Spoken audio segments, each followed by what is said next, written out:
Think of a leopard pouncing or a basketball player launching for a dunk. These movements convert horizontal running speed into explosive flying distance. On the school athletics field, the long jump tests this exact mechanism. The core objective is simple: maximize your distance in the air without your foot crossing the takeoff line. This diagram maps out the 3 strict biomechanical phases of a perfect long jump across a standard track and sandpit: the takeoff, the flight, and the landing. Raw leg strength alone won't get you far. Defying gravity requires executing precise split-second timing across these 3 distinct phases. The most critical yet misunderstood tool in generating distance actually happens before you reach the board. It's called the penultimate step, your second-to-last stride. In this animation, watch the runner's lower body. On the second-to-last step, the foot must land completely flat on the track. This flat foot strike forces the center of gravity, marked here by the red dot at the hips, to drop slightly. That slight drop acts exactly like compressing a heavy steel spring inside the athlete's legs, storing up kinetic energy. On the final stride, the athlete hits the board and rapidly uncoils. This snaps the body out of the dip. Throwing them vigorously upward helps pull the entire mass of the body into the sky.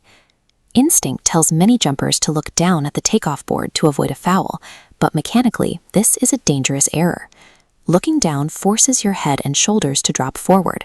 That physical shift ruins your upward trajectory and literally shortens your jump. You have to keep your eyes locked on the horizon. The takeoff is a chain reaction. If the penultimate step isn't coiled flat, or if the posture drops toward the board, the explosive power is instantly lost. As shown by the dashed line in this diagram, once the athlete leaves the ground, their body becomes a projectile locked into a curved parabolic flight path. But there is a biomechanical problem. While airborne, the heavy mass of the legs drags behind the center of gravity.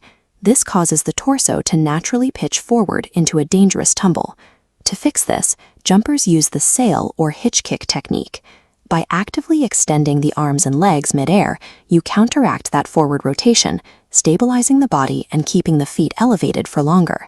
As gravity pulls the athlete down into the landing phase, they must actively reach their feet as far forward as possible to maximize their total measured distance. This X-ray visualization captures the immense physical stakes of impact. Striking to sand generates a massive kinetic force, equal to 5 to 7 times the athlete's total body weight.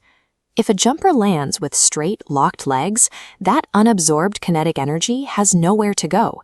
It travels directly from the heels, up through the leg bones, and straight into the fragile spinal column.